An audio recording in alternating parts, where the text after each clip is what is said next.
Alright guys, reef tank update time.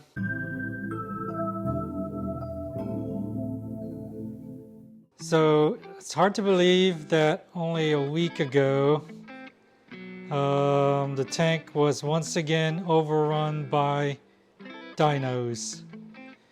Dinoflagellates, the bane of my reefing existence, struck me again. Let's go back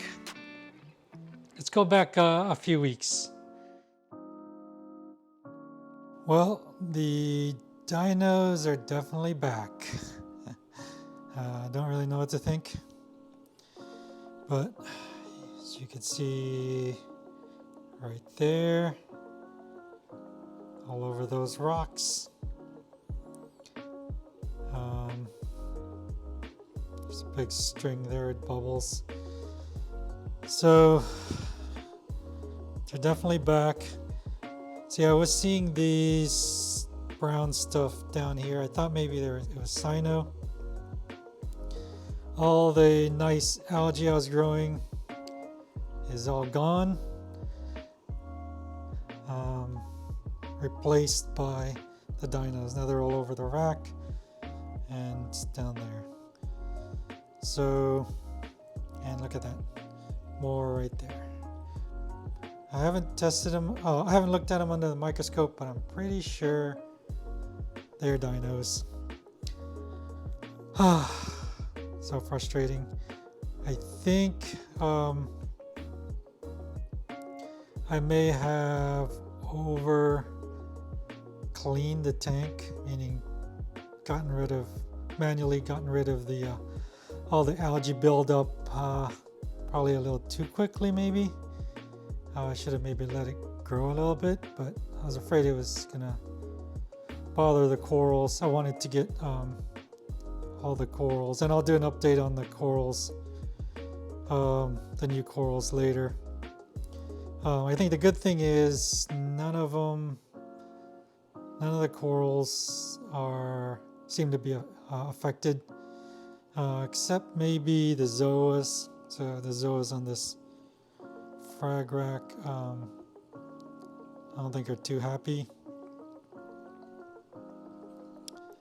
Those zoas, I think, getting a little irritated by the dinos. I'm hoping the hammer stays okay, and the anemone did move from up front here back there. I don't know if it's because I increased the flow. I have been trying to increase the flow in this tank, or if it's the dinos that was irritating it and it decided to move. I don't know. But it seems to still be doing pretty well. So I don't know. I did put the, if you notice back there, I did put the green killing machine back online a couple of days ago. So we'll give it some time. Hopefully it starts to work. And I have been testing weekly, and my nitrates and phosphates hasn't really bottomed out or anything. My nitrates are around 5, and phosphates was a little low, maybe 0.01, 0.02 ppm, so kind of on the lower side, but not 0 really. So I don't know what got him to come back, and I'm not sure exactly what to do yet besides just keep the UV sterilizer running for a while. But they are growing. I may do some manual removal in the next couple of days. We'll see. I don't want to do anything too drastic, but I also don't want to let them get out of hand and start affecting the corals. And I did dose some nitrate and phosphate last night just to bring it up a little bit, just in case it was too low. I think my mistake may have been really to over clean the tank as far as algae removal, I think. I don't know. Frustrating, but just like anything in this hobby, I guess we have to keep solving the problems and get through it, just move forward. So really the first thing that I did once I noticed significant amount of dinos around the rocks from what you saw in the video, flashback, installed that UV sterilizer back there, which is still on. I'm going to leave it here for probably a couple of weeks. I'm not sure yet, long term. And then I started dosing nitrates to bring that nutrient level up, because I think I got rid of, like I said, got rid of the algae too fast, maybe, I don't know. But I think my phosphates was too low too. So because my last test just this past weekend, the phosphates was actually red 0. So I know before that it was reading pretty low, but again, maybe once you get to single digits phosphorus in the ppb phosphorus in the test, I don't think it's super accurate. So another lesson learned. I think I need to keep nutrients up in this tank, definitely. I guess the positive with this is I now can confidently say that I know what to do when I see dinos. One big thing I wanted to point out is, you can see the sunburst bubble tip anemone is back there now. Remember, it was up here.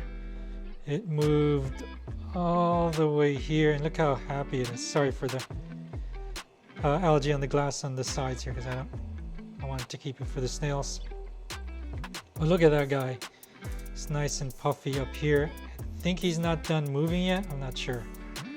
I would rather him be up front here so I could see him, but anyway, I don't know if it's because I turned up the flow on the MP40.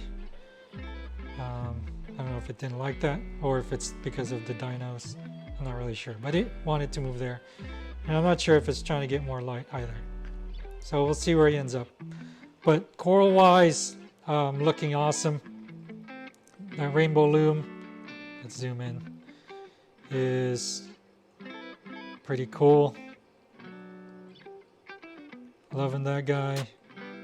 And tanks, I mean, these acros I think are growing a little bit. There's the Fisher Hex. Yeah, let me get my finger up there. Fisher Hex Poseidon Tort. That guy's looking really awesome, and I think growing a little bit. And the other Fish of Hex, Acro, the green stag, if I can find my finger, right there, looking really good. I think growing a little bit too. And then the 2 pieces of forest fire digis looking really good, nice and deep red. So it's acclimated well, I would say. So those are the 3 survivors from the Fisher Hex order. Anyway, the other acros are also looking awesome. There's the Miyagi tort. It's becoming more green. I don't know if that means it needs more light. The red galaxy is looking pretty cool. The blue ice back there, looking awesome. I don't know how much they're growing, but definitely the PC rainbow has been growing. I could tell. I mean, it's not huge, but it's been growing, so I think it's happy. Getting good coloration. I don't know yet what the coloration means, if it changes, but they're definitely changing. I don't know if the changes mean they need more light or they are getting enough light, but I'm slowly turning up the lighting in this tank. There's the freebie. what do you call it? I think it's the pearlberry, but I'm not 100% sure. Not sure how it's doing, but it's got a nice, cool, like, it's hard to tell in this catch. It's hard to catch on the camera, but it's got a cool, bright, sort of yellow, lime green tip, as it's probably means it's growing. And then the pink stag, the way I have it positioned, it's a little hard to see, but it's also looking really good.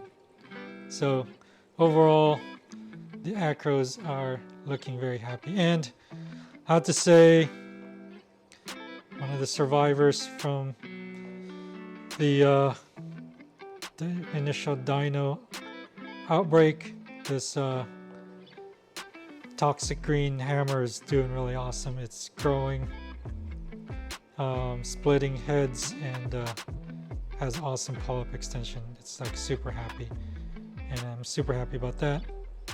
Of course, the Zoas that's also survived is doing pretty good. It ended up down here because it fell, and also when it was up here, the dinos was really bothering it, so ended up moving there. And I think with the dinos gone, it's much happier. And the latest addition, you guys noticed, I got a purple tip hammer from a local hobbyist. They're super cool, from a Reef club.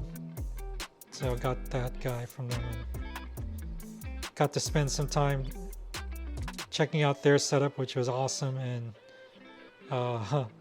also got to talk Reef with some real people for a while, and that was really, really cool. And the, it's hard to tell there, but there's one of the rainbow incinerators. The dinos, I think with the dinos gone, I think they're going to start to recover and thrive, but that's looking pretty cool. And then one of the newer additions too, which I got at Frags to Fishes. It's these ultra gonnies, little tiny guys.